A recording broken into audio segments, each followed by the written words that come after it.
they're all out there, eyes closed, and there was like, I'm gonna say about 8 to 10 young ladies standing right adjacent to me in the booth, hands up, eyes closed. One had a tear kind of running down.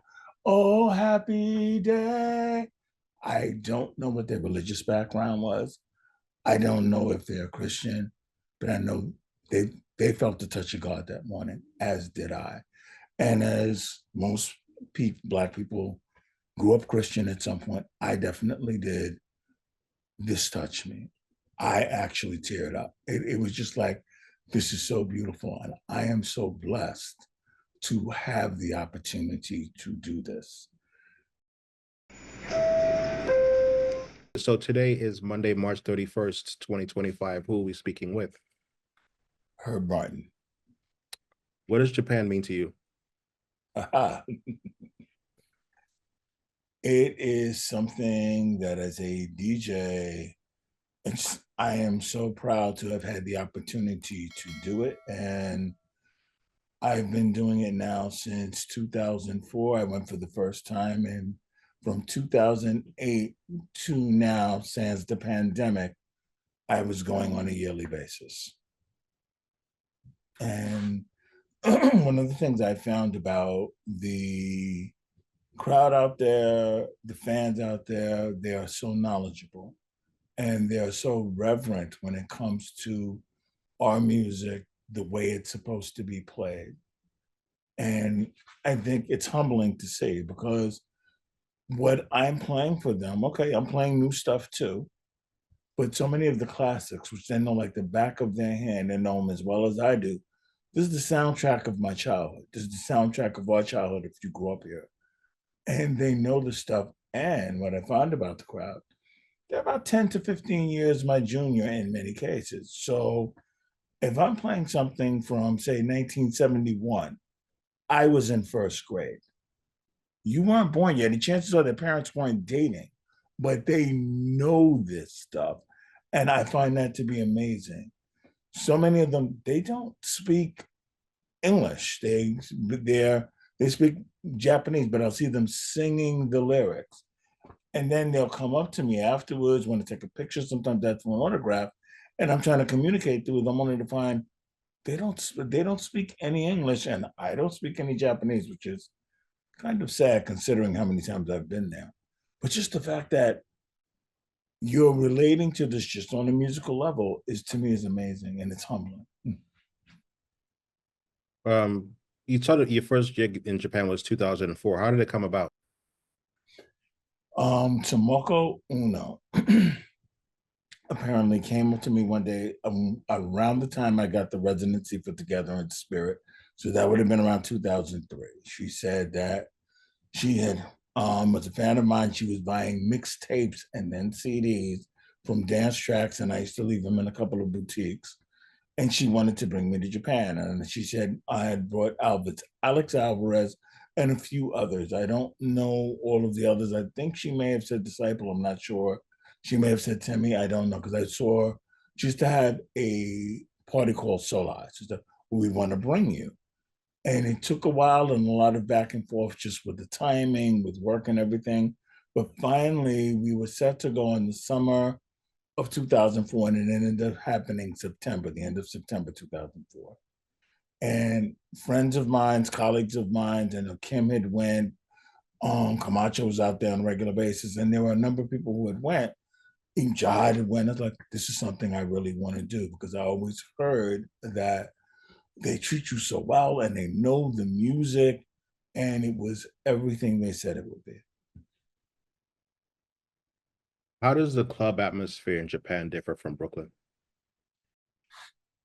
Not a whole heck of a lot. And there are clubs out there, two in particular. One of my favorite places to play, Basement, shouts out to Kiki and Asakawa, my Asakawa house family.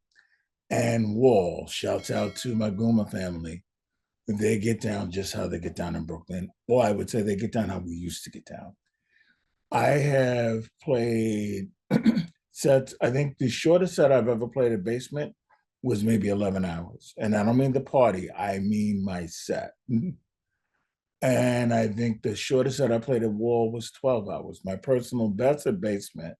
And for context, my booking agent, Keita, who has been bringing me out since 2008, no matter where else I play, every time he brings me out, I always play basement.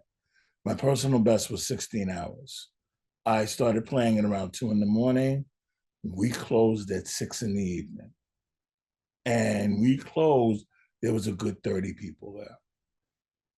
And they know the stuff. It'll ebb, it'll flow, and you'll think, okay, it's getting ready to wind down, and then you'll play something, and all of these people pop out from nowhere because they have an upstairs. The main room is downstairs, hence the name basement. And we'll get to the point, okay, one more. And we have this running joke.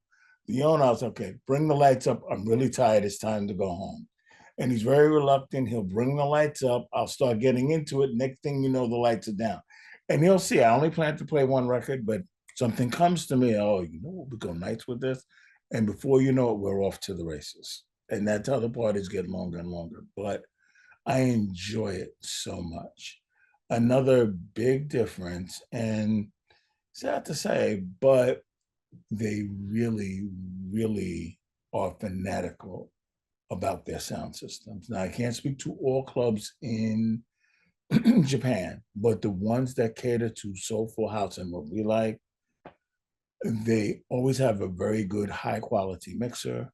You really don't see powered speakers out there. I have had my booking agent apologizing to me because the sound system in this club is not that good. And I'm like, are you kidding me? It's 4 stacks, it's 3-way. The monitors are analog, no powered stuff. I mean, everything sounds amazing. All of the stuff works as it's supposed to. It's not always the most up-to-date stuff. And I think the thing that amazed me the first time I went in, this happened so much. They'll ask, what do you want in the booth? And I go, okay, well, I prefer a Yuri and they will get me all of this stuff. One of the most funny and kind of amazing stories I played at a club called Move in Kyoto. And we got there and the headphone jack on the Yuri was busted. Apparently Joe Clasal had played there like 2 days prior. And whatever happened, it broke. And I remember because I was trying to link up with him because he was still out there and we never were able to link up. That said, it's okay. I'm going to get you another mixer. I said, oh, okay, I'm going to get the off-brand mixer, probably the Pioneer Slide Fit. They come out with a Bozak. I'm like, whoa, okay, really?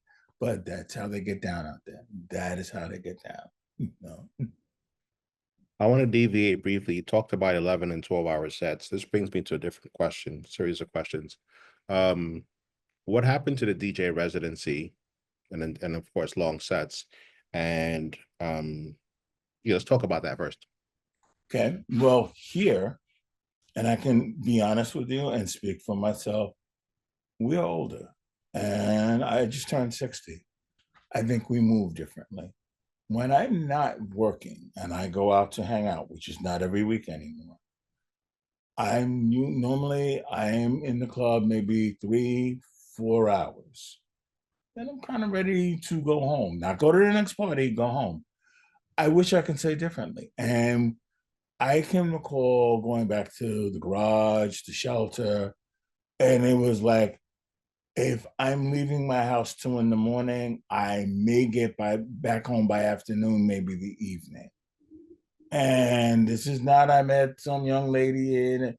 This is just I'm in the club and I am partying.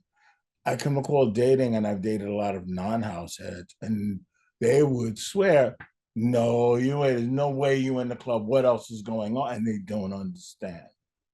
And this is from my I'm going to say early 20s, because that's when I really started going to the garage on a regular basis and going all the way to well into my mid to late 40s. Then I noticed my stamina, not even so much stamina, because if I'm working, I'm fine. If I'm playing, I'm going to stay the length of the party. Not always, but many times. But if I'm just hanging out, okay, I'm going to get there for what I hope to be the meat of the party, but I'm not staying there 6 or 7 hours. And I think this is everybody.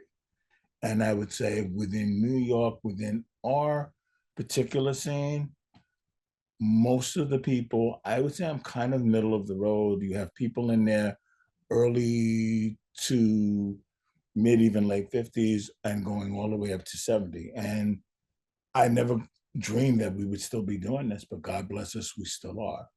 We can use an infusion of young blood. The other thing is we have a lot of people who have now come to this music.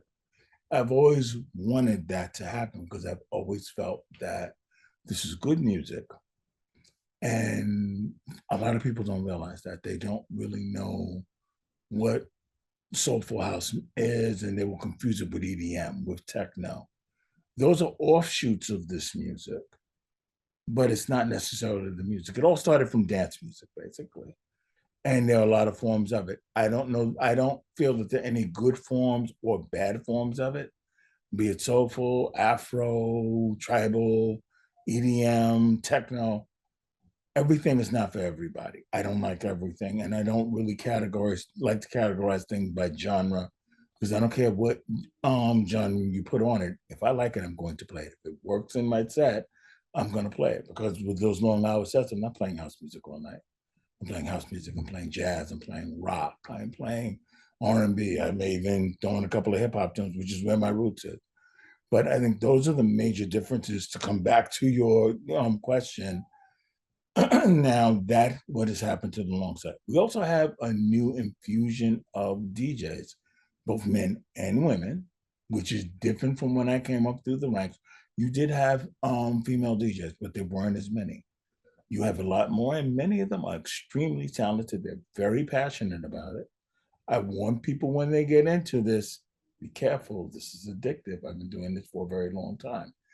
Some stay with it, some don't. But because of that, you have a lot of people that want to play.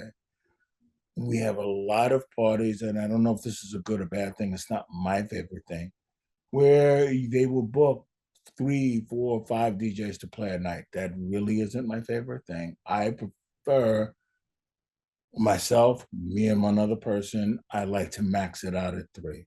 But I'm not going to sit here and tell you I've never been in a lineup with 4 people. I try to really avoid 5 people, but it depends on the circumstance and length of the party. Thank you for that. Let's go back to Japan. Aha.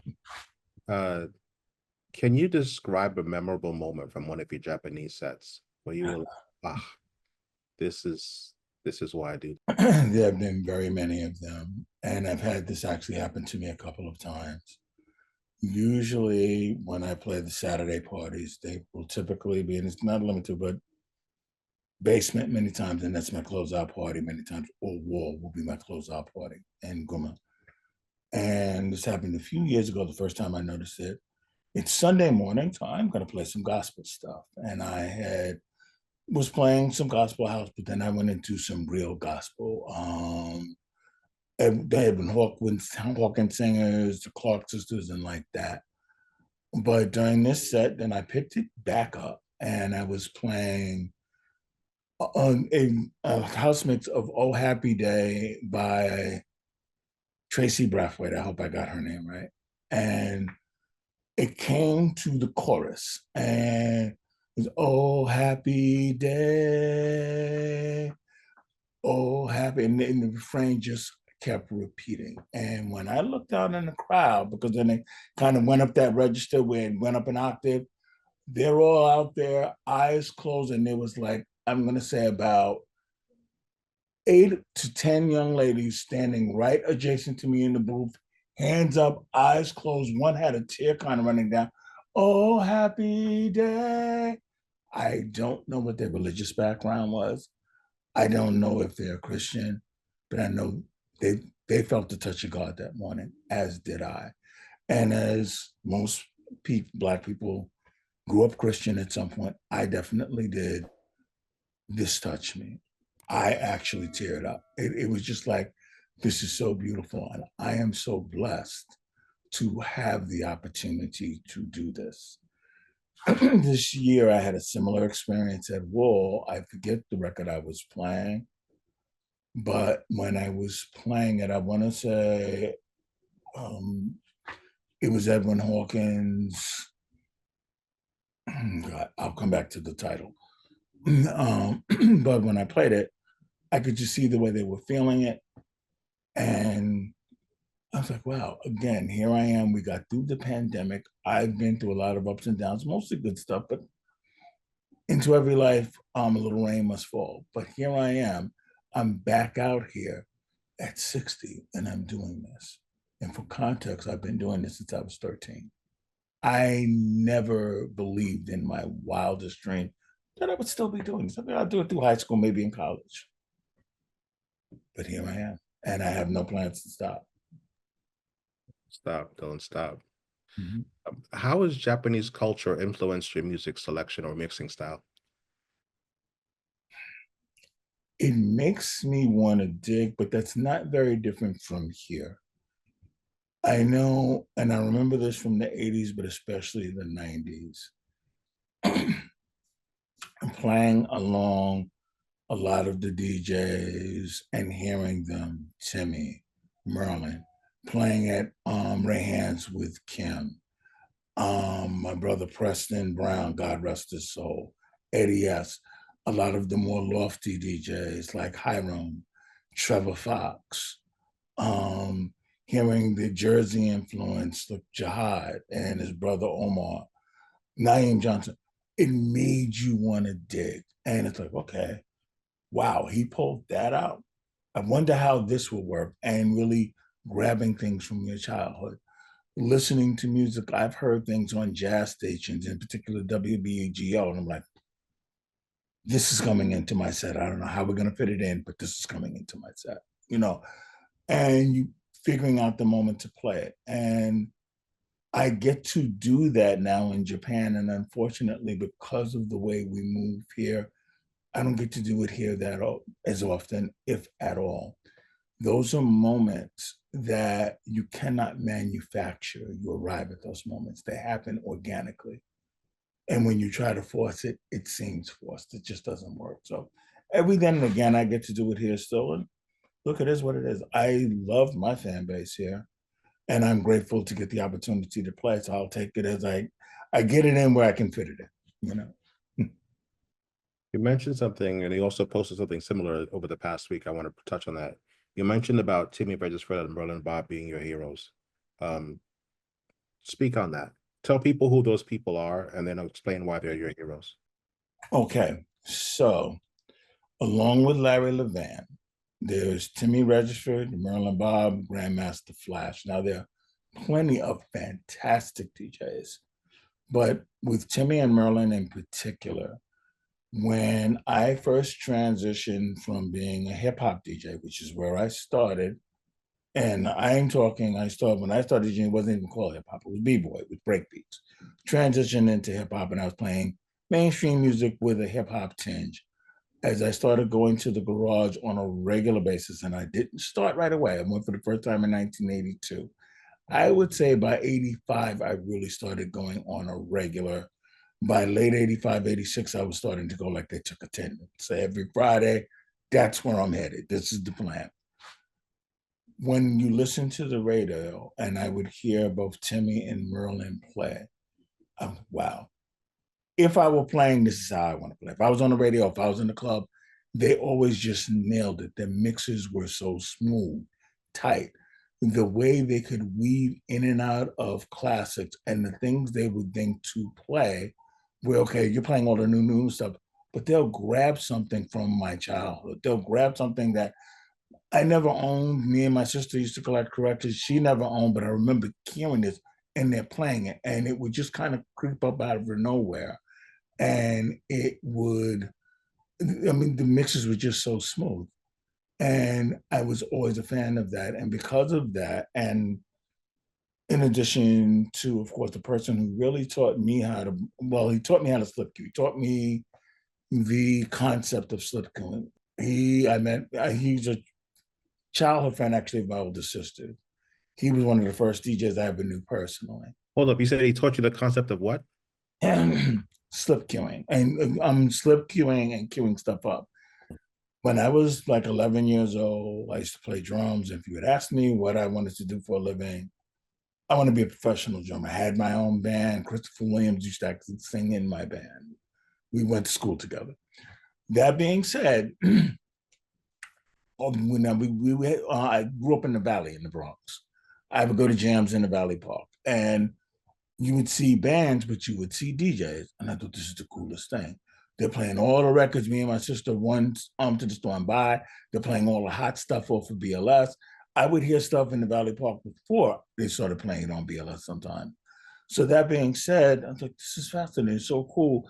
So my first question to him is, how do they get it to come in on beat? And he explained to me that how do they know what's coming on the record players? It's not a record player, it's a turntable. And they put felt on, and that's why you see them with the headphones. They're not listening to what's on, they're listening to what's about to come in. You hold it and you throw it off. Now, being a drummer, I also studied piano at Harlem School of the Arts. So with the two, and I started classical piano, so I knew the theory and everything else. I didn't have to learn about how to bring it in on beat. All the rest of it came to me pretty much naturally. I'm off to the races. But one thing I will say about Salvino, his blends were so long and so smooth. And I started hearing this again in Timmy, Regisford, and Merlin Bob. And that would really made me gravitate towards listening to them every week. And then up out of nowhere came Naeem Johnson. And I joke with Naeem about this all the time. Me and a good friend of mine's, Byron, was like, who the hell is this Naeem guy? My God, he's the truth, or whatever it was we would say. Naeem was a beast. And when you say that, he's basically on par and hanging out with Timmy and Merlin. That's a thing. That's a real thing. I got to recently hear Timmy and Merlin the same night at the Shelter anniversary, and this was to me one of the coolest things. So shout out to both of them. Nice. So many questions, so many directions. Um,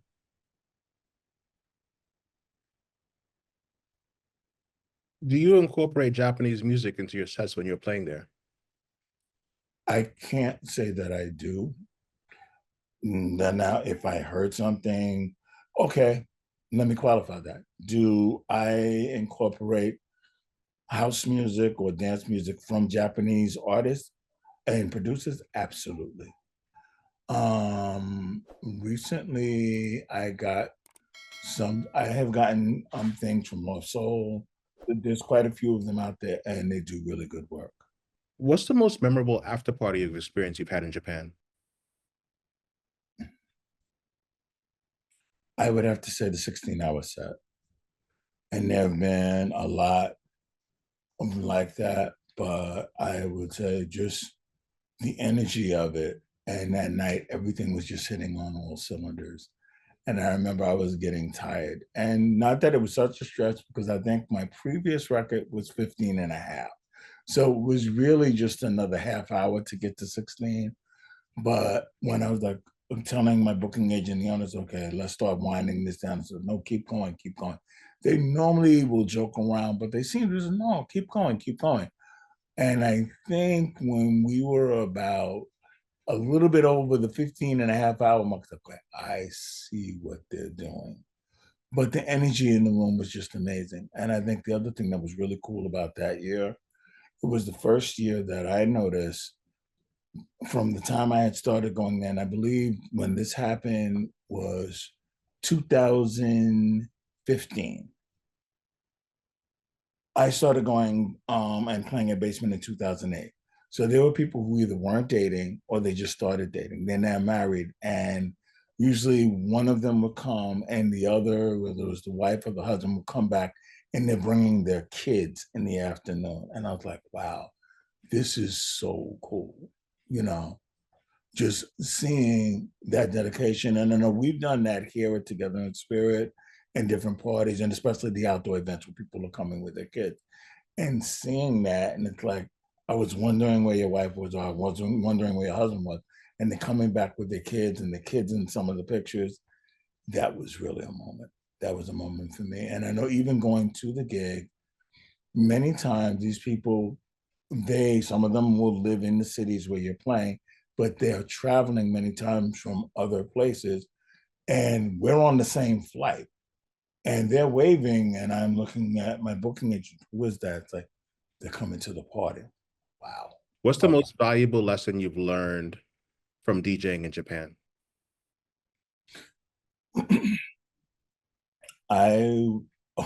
Okay. Amongst other things, for the long sets, bring a change of shoes, whatever. And so what happens is, I was playing one year, and every time I finished these marathon sets, my feet would be absolutely killing me. I could barely walk. One year, and I don't know who suggested this. It could have actually been my mom. So just bring a pair of shoes, bring a change of shoes. It changes the pressure points on the bottom just because of the fit.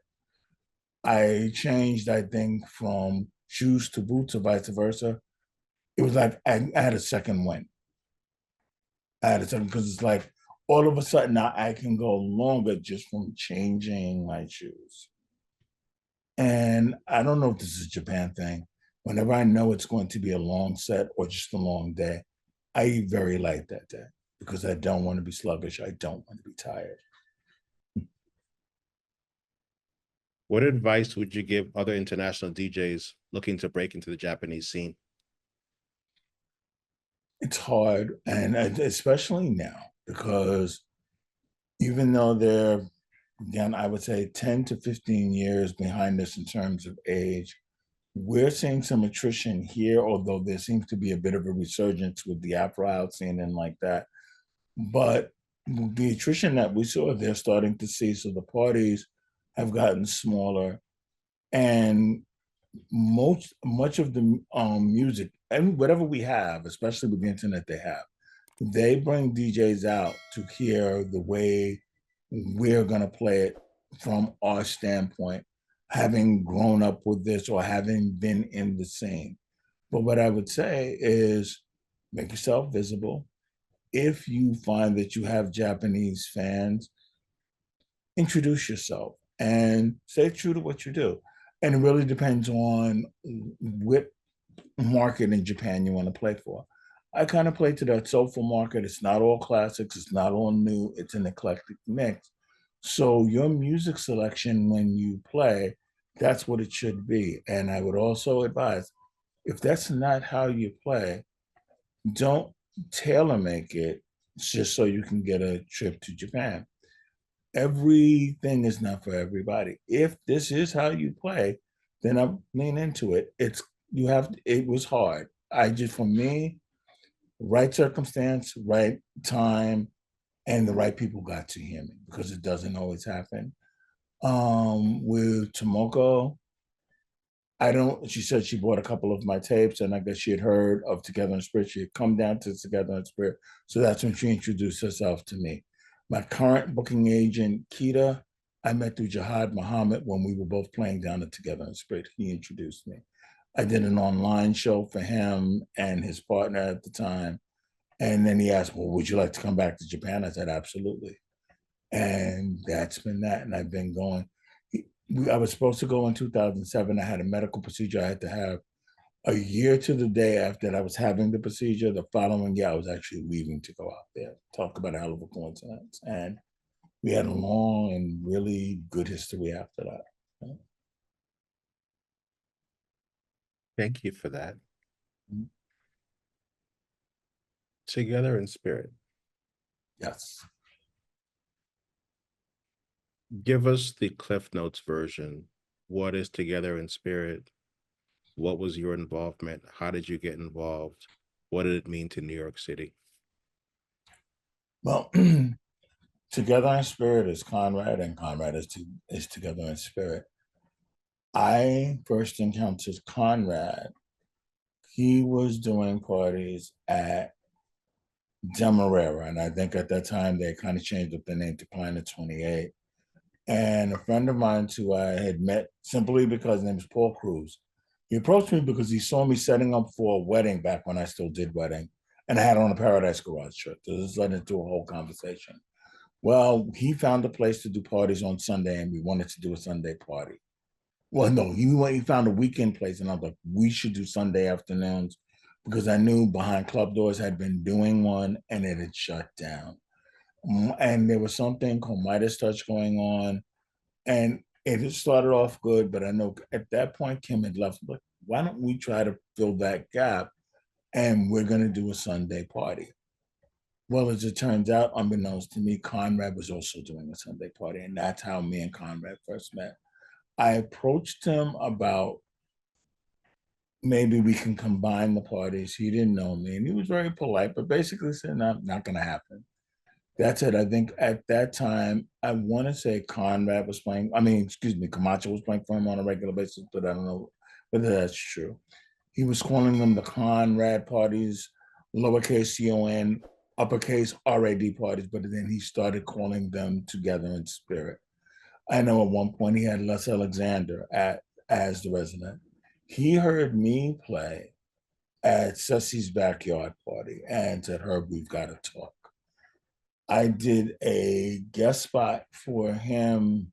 God, I'm going to say maybe 96, and probably 96 or 97 when they were doing after hours. They were at Demerara and they were opening up at 4 o'clock in the morning.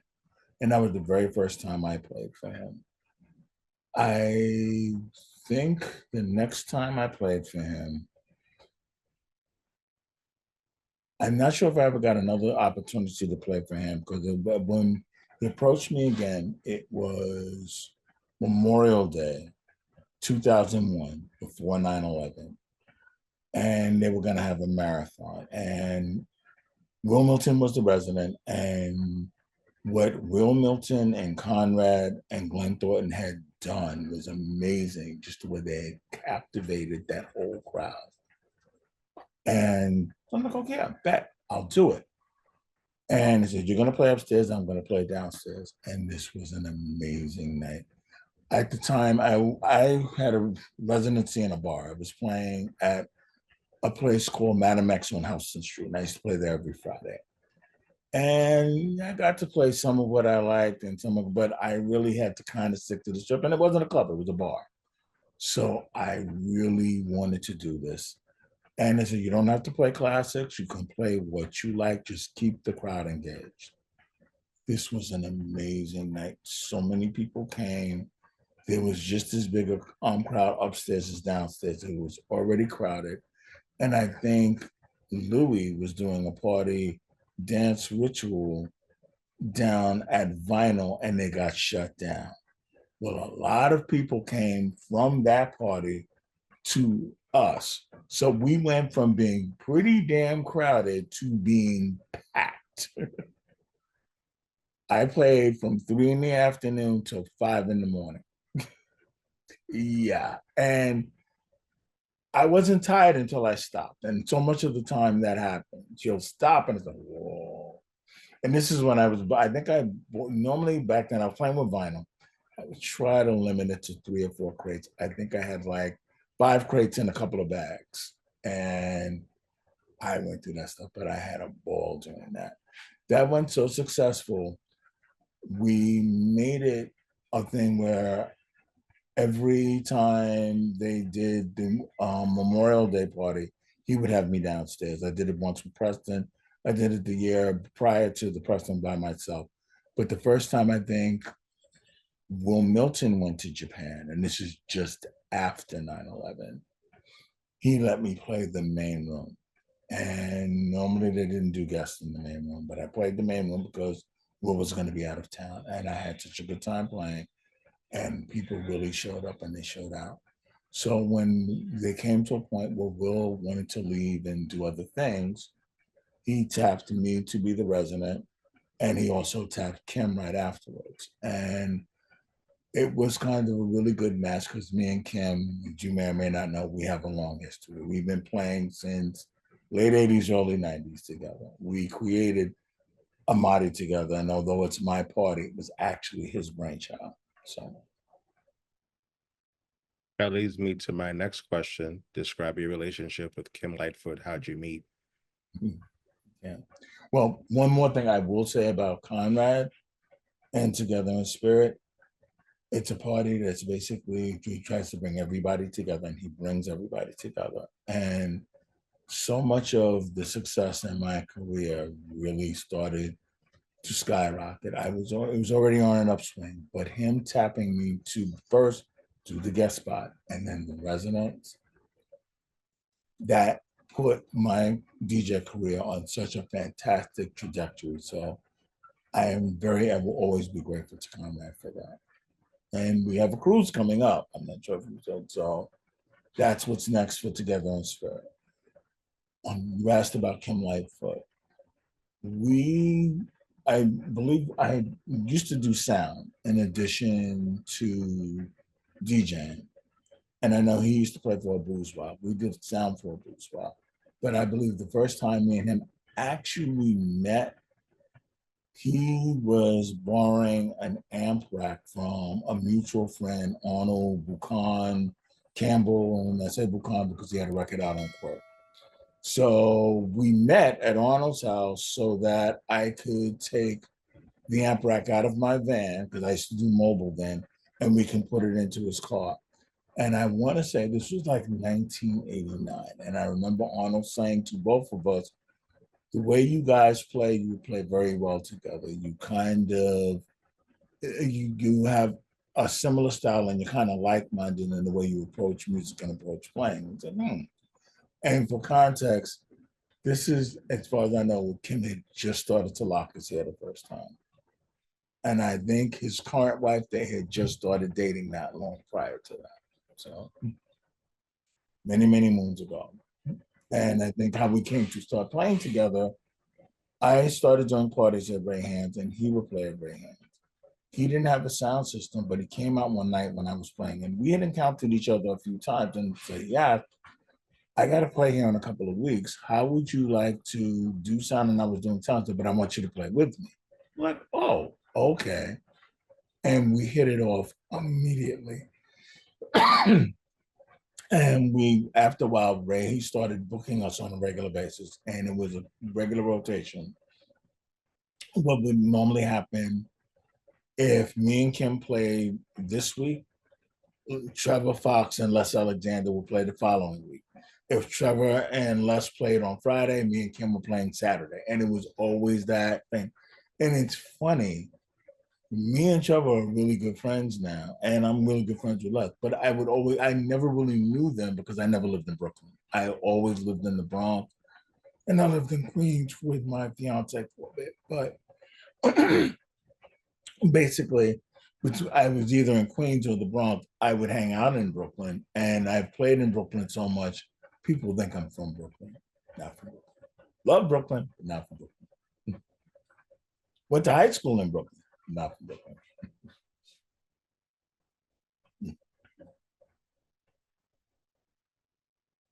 Mute. I'm on mute. Tell us a story about the first time you went to the Paradise Garage.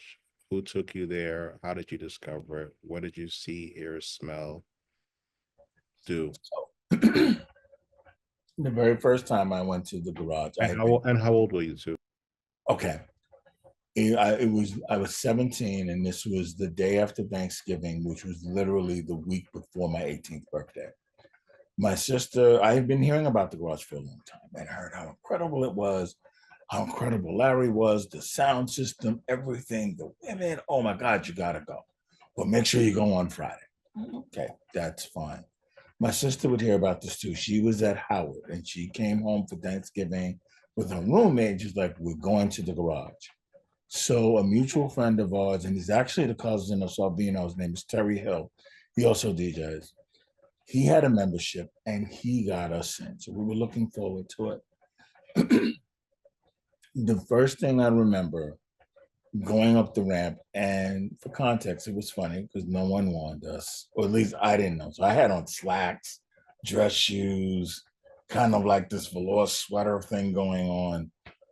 And we're going up the ramp, and you could hear the music vibrating through the concrete ramp.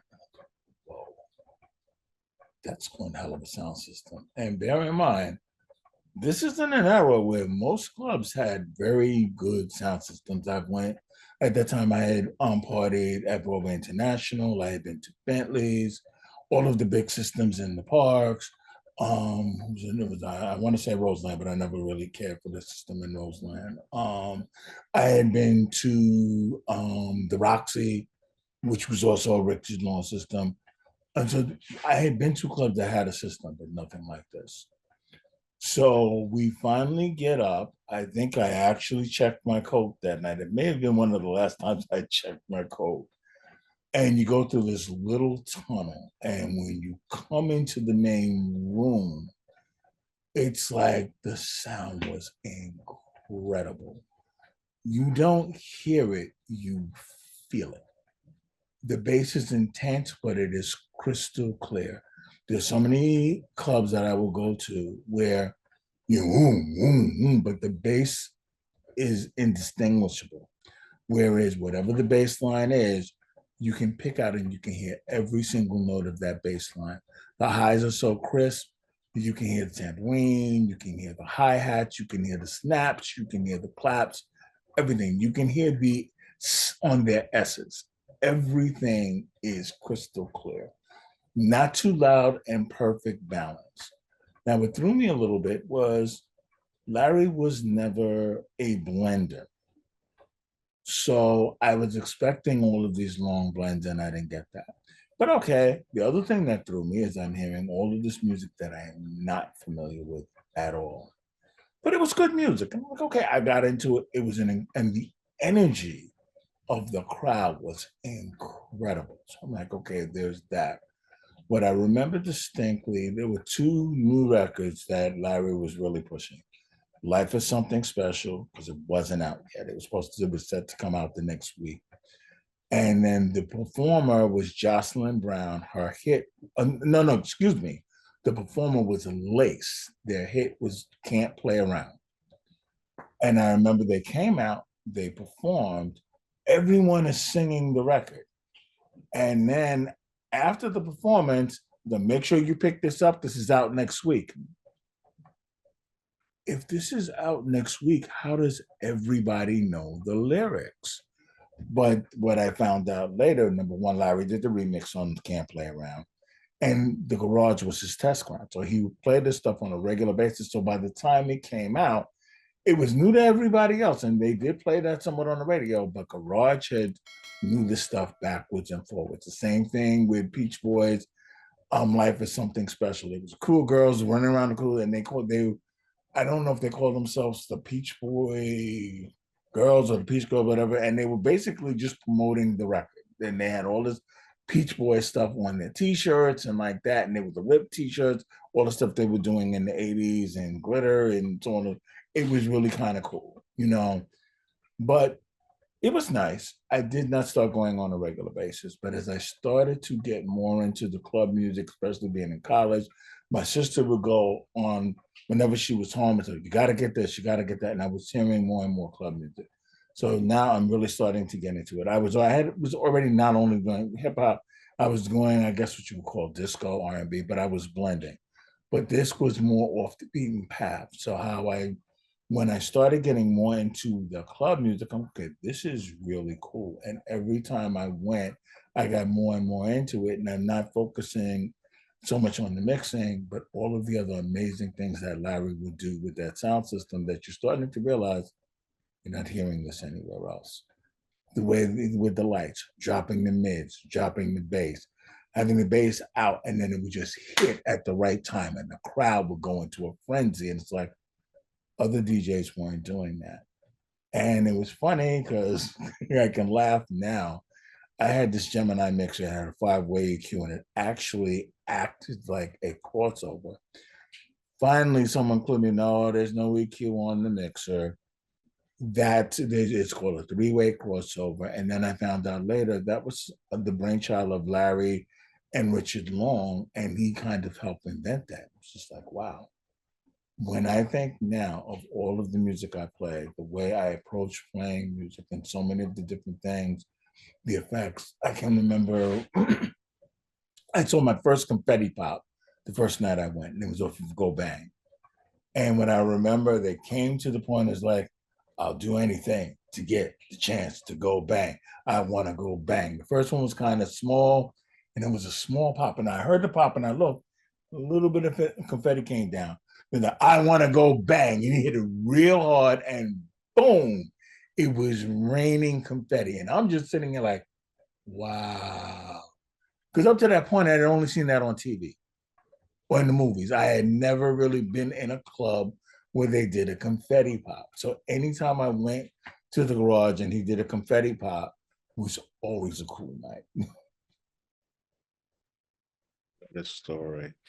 Tell us about the transition from that one time to saying, I gotta go every week and get my fix in. It was gradual.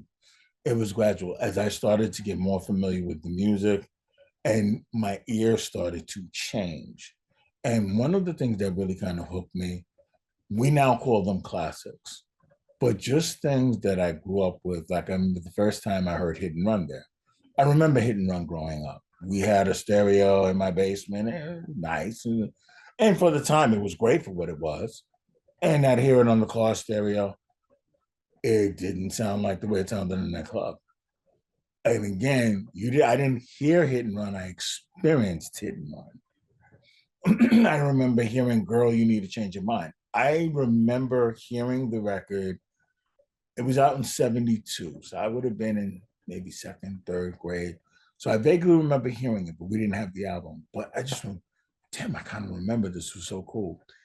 I remember seeing, he played City Country City. I was kind of familiar with it, but watching it, just listening to the instrumentation from City Country City and watching the way they were dancing and they were doing floor work and hitting the decks. And I was like, wow, this is just incredible. And then I started to learn how to dance somewhat like that. I can hold my own, but all of that floor work, and it's never been there. But it was just seeing that, and it was just a really cool atmosphere. And it was very different from what you were getting in the mainstream clubs. And they seemed to be more of a leader. It was just like there came a point you would hear this music and it's like you can't get it out of your head. And I was one of those people. I'm leaving the club. I'm going to Vinyl Mania. You got this, you got that, and there was Manny Lehman. I know what you're looking for. It's not out yet, or whatever the case may be. But I also many times would go to buy classics, and he was, you're different because people don't come in here asking for that. I know the records that I missed, or maybe we had as a kid, or maybe I had the album, but we never had the 12-inch growing up. And I would try to buy as many of those whenever I heard them. And that was another big draw for me because from the time we were very young, myself and my sister, we collected records and we were always into music in the house. Wow. Let's transition. Let's go back to Brooklyn. Aha. Tell people what is a Ray Hands Loft Party and tell us how you got involved with that. Okay, so the very first time I played at Ray Hands Loft, a friend of mine we went to church together. There was a whole crew of us. And when they discovered the garage, I had already been going off and on, and they thought they did discover gold, and they were telling me about it, but they knew me to be a hip hop DJ. So it's like, no, we're not talking about the Ecstasy Garage, which was a Bronx club that just happened to go by the same name. So no, Paradise Garage on King Street. I know of what you're talking. So we ended up many times. They had memberships before I got my membership. I eventually did get my membership. I think the last year. So they would get me in and we would talk about this, but we went to church together. All right. But we also went to the club, kind of a hell of a juxtaposition, but there it was. Later on, we all remained fans of this music and I played the music. And I think the selling point for them, they would go hear a lot of these things at the club, but most of their friends didn't play it. I was one of the few DJs they knew that had the music and even had some of the classics that they would hear, and nobody had that. Herb has them.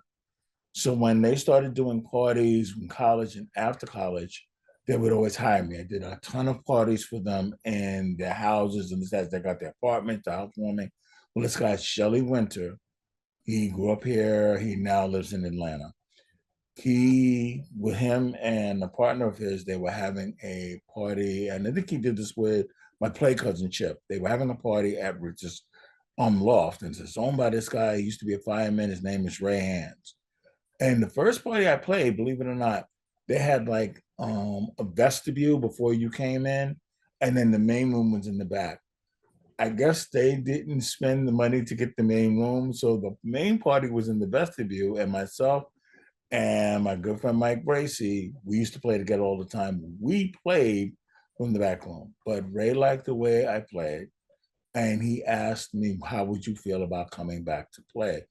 And so I started playing there. And what I liked about Ray Hands, it was a place, it seemed more like a club, and I could really flex and play the kind of dance music, house music, and classics I wanted to play. And it was a place that I got to play on a regular basis and learn how to read a crowd and play for that crowd. And I kind of had experiences, but it were more one-offs. So now I'm doing this for a regular basis and with the crowd. And not long after I started doing that is when I paired up with Kim. So I had mentioned Timmy and Merlin as mentors, and they were more mentors from afar that and Larry the same. You know, they were idol mentors. But in terms of people I could say taught me a lot, and I would even consider to be mentors, definitely Kim Lightfoot. Another friend of mine is Mike Bracy. I learned so much from him. A peer, but I've learned a lot from him, DJ Eddie S. And God rest his soul, Preston. These are people who I would hope they've learned things from me, because all of them, I have learned stuff from them. And sometimes music, but just different things in how to approach a crowd, how to read a crowd, and this, that, and the other. You play with people and you see things like, okay, that's interesting. And many times, okay, they pulled out that. I got something for that. I'm going to do this. And it would inspire you to play better. There are DJs I play with. It's like, this is going to be fun. I want to bring my A game because I'm going to have a really good time playing. One of the things that I learned from playing with Kim, especially at Ray Hands, he was always ready to play. He came, and I don't care, he was ready. He always had his music lined up. We would never play from the same record. So you would come in the booth and there like 10 crates of records because we both overpacked. He'd have 5 crates, I'd have 5 crates. But we, on good nights, and many of them were good nights, they had some light nights, but on a good night, we would have such a run, just kind of going back and forth. He does a couple of hours, I go do a couple of hours, or maybe I do the beginning of the night, and then he comes in and do the middle, and then we would come to this point where we were going back and forth. And that in and of itself was a lesson. But one of the other things he taught me, just his approach to the business in terms of being present, being out there, promoting yourself, and always being prepared. And I think for me, I used to do mainstream parties, weddings, and I was doing sound for a bit. And I came to a point that, first of all, I don't want to do mobile anymore because I thought it was ridiculous. I'm carrying around all of this heavy equipment, and there's people who don't really even own a set, let alone speakers, and they're getting all these great gigs that I want to get.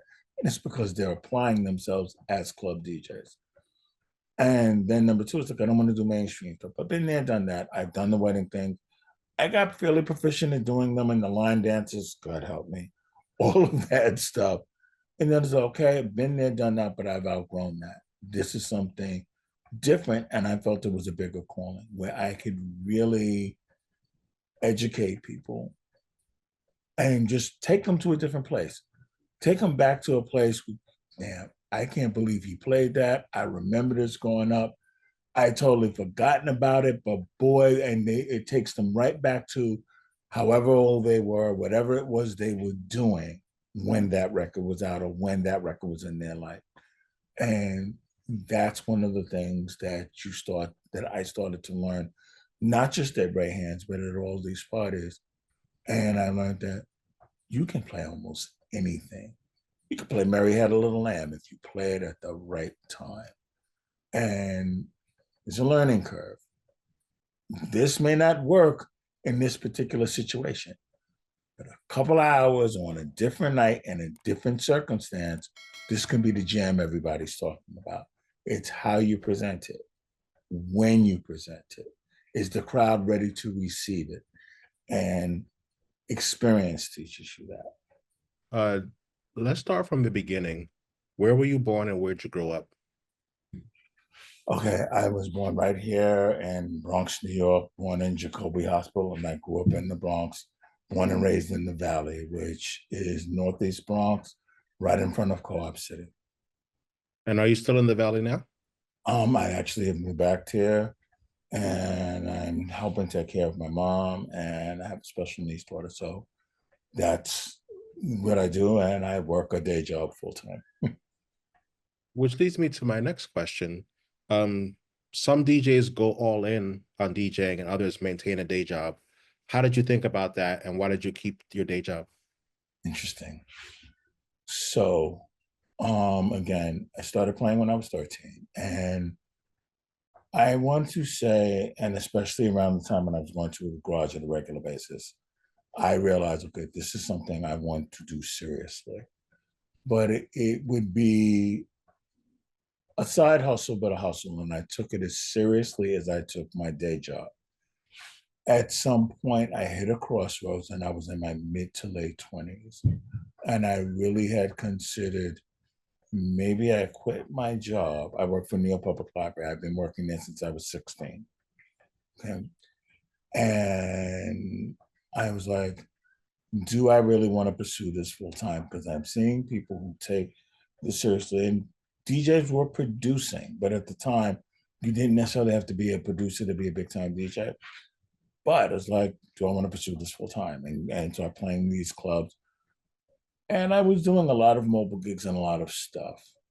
But at some point, I know there were a couple of guys I was playing with, and we were going to kind of start this DJ service sound thing. Things went awry, and it really made me rethink.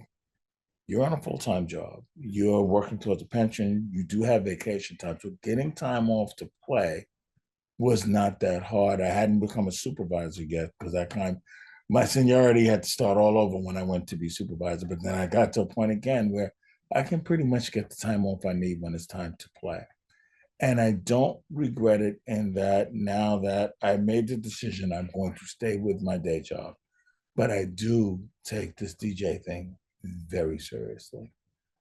And anytime I've been in relationships, if she didn't understand that, I was like, okay, we're going to kind of butt heads because gig day, I'm in my zone. I'm in my gig thing. I'm doing prep. I'm doing whatever it is. So this is not the day.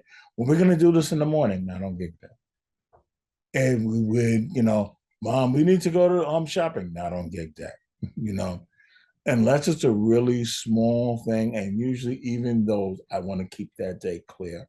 And especially as I've gotten later into the game with this. But, that was my decision to stay. I don't regret it because I hope to be retiring soon within the next couple of years. We shall see. But I will have the pension, but I will still continue doing this. And I think even then, I said, okay, I don't plan on retiring from DJing anytime soon. But at some point, I realized, why would I stop doing this? As long as I can do it and I enjoy doing it. And there are audiences out there that appreciate the work that I'm doing, I will continue to do it. So well said. Three-part question. What is a DJ? What is a producer? How do you see yourself? Mm-hmm. Okay, so. And that question is from Kai in Germany, who had to say, what's up? Hey, tell him I say what's good, bro. Kai. So a DJ is someone who not simply plays music, but they take the music, take other people's music, and they weave it into a tapestry or a mosaic. Now, people many times say a good DJ is a storyteller. I view it a little differently. They take people on a journey. We're going to start here and we're going to go through these permeations and we're going to end up in this wonderful place that is there. And especially when you get the time to do that.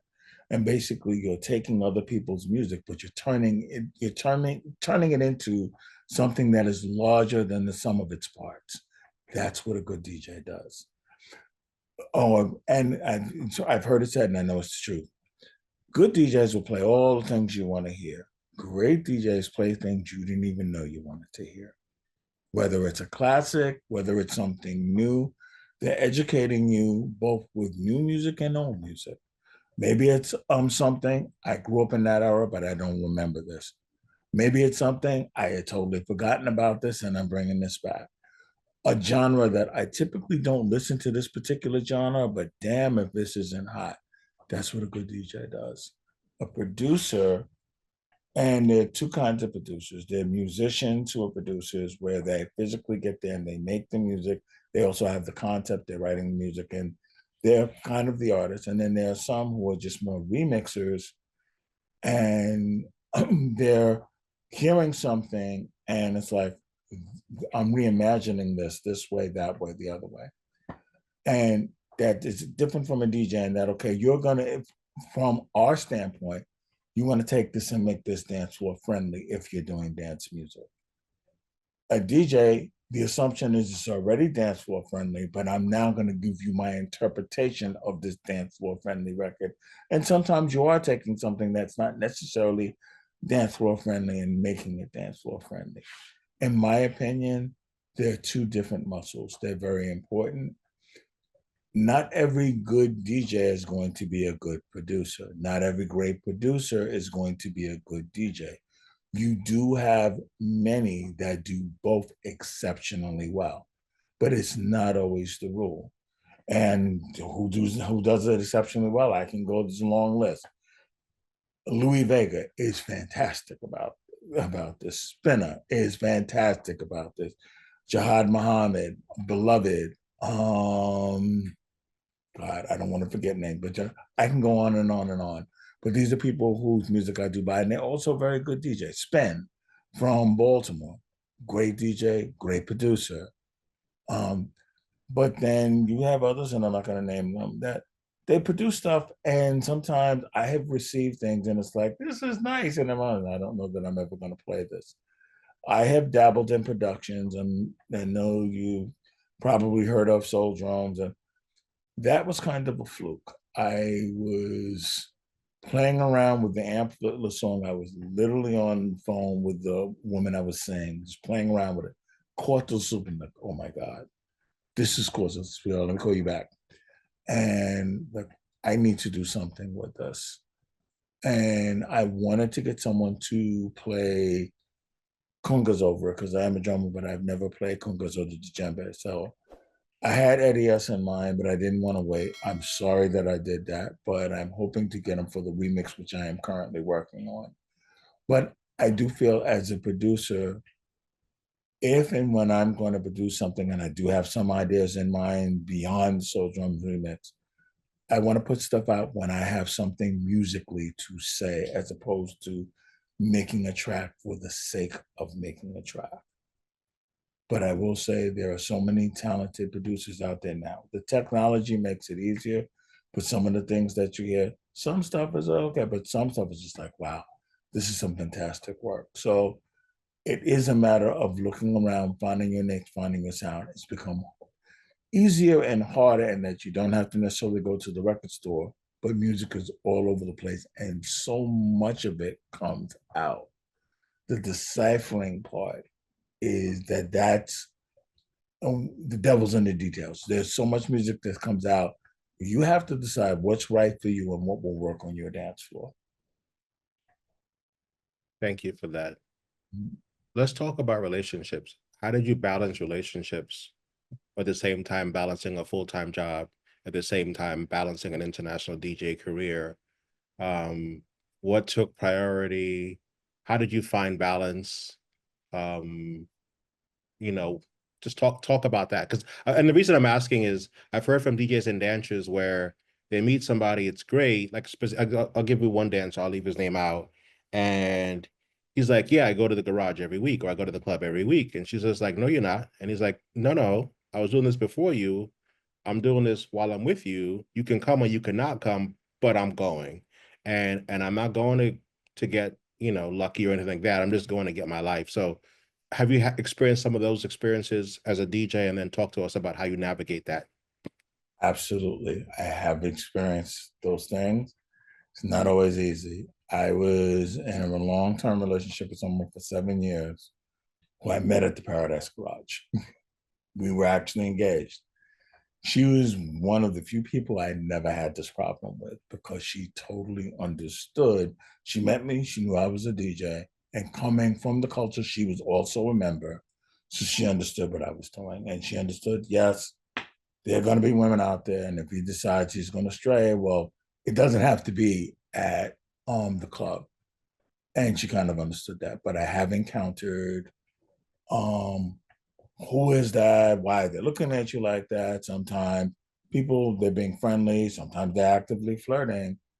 But one of the things that I will tell when I'm involved with a woman, when you have my attention, you have my attention.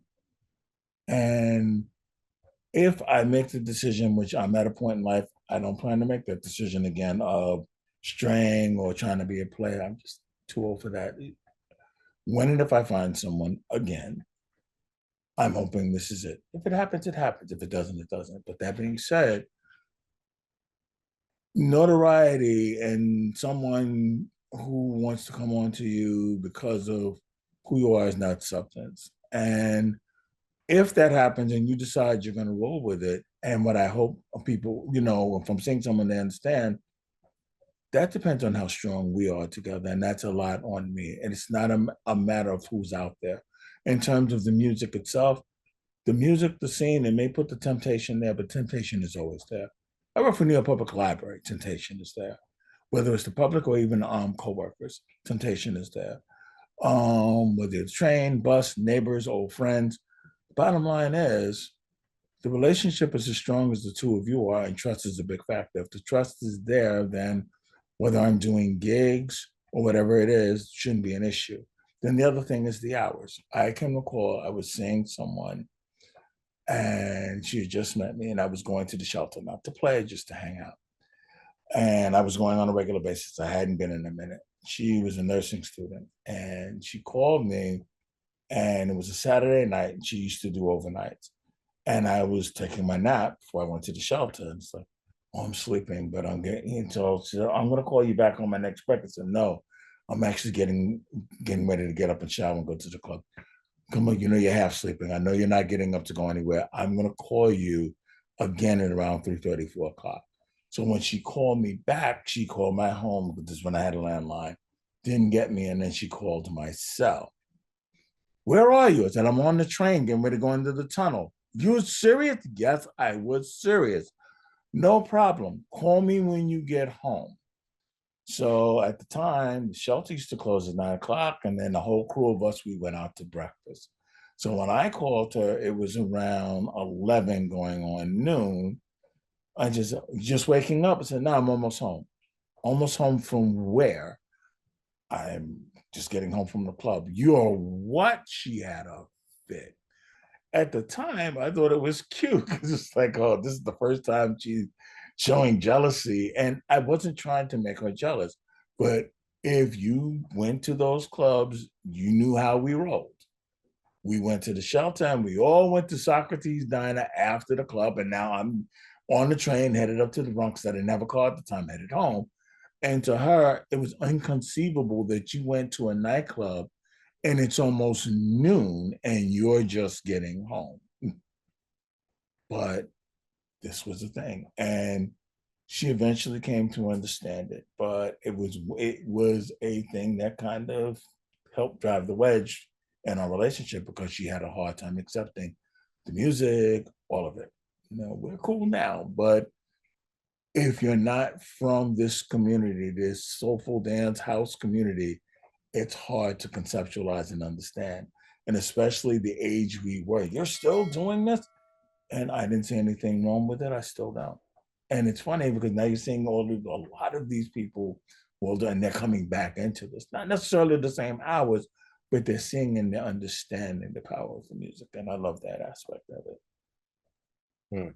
Great story. Mm-hmm. What is soulful house? It's house music with a soulful tinge. House music, the term was coined out of Chicago. On the Floyd. To me, it came out of club music, but it was a little bit more raw. Didn't have a lot of vocals to it. It was really more organic as opposed to a lot of the club music, which was it was off the beaten path, but a little bit more polished. And I think because they were really coming from, and I'm not trying to be disrespectful, an amateur standpoint, and they were just making this real cool thing. And I believe, well, that's how it had its raw edge, and that raw edge is really what made it what it was. In terms as it grew as a genre, and boy, did it grow as a genre, there were a lot of different offshoots. To me, soulful embodies the disco, the club, the gospel, the R&B, the all of that. It's just soulful. And coming from a Black American / Caribbean background, the soulful part of it speaks to so much of who I am. But